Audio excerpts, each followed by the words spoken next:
ay ituturo ko sa inyo kung paano tugtugin ang kantang One Call Away by Charlie Puth. Ay gagamit tayo ng kapo.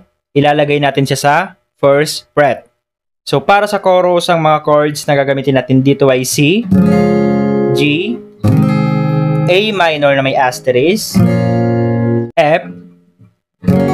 Yung easy version niya ay ganito lang. Next ay C, next ay G na may asterisk, next ay C, G, A minor na may asterisk, next ay F, next ay G, and last ay C na may asterisk. Para sa mga chords na walang asterisk, yung kanyang strumming pattern ay down, down, down, up. At para naman sa mga chords na may asterisk, yung kanyang strumming pattern ay down, down, up, up, down, down. Ngayon, play natin yung chorus. I'm only one.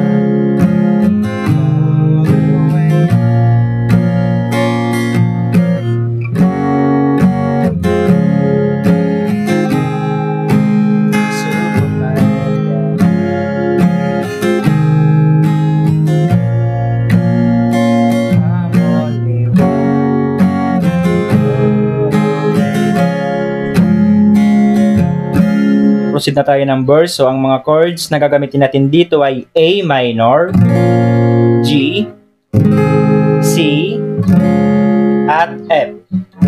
So, bali, play mo yan ng 3 times at pagkatapos ay F na may asterisk at G na may asterisk.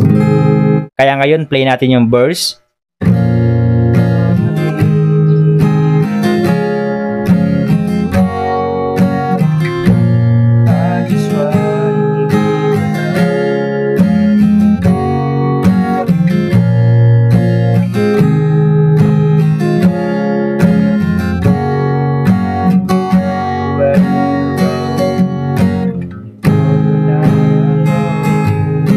Proceed na tayo ng bridge.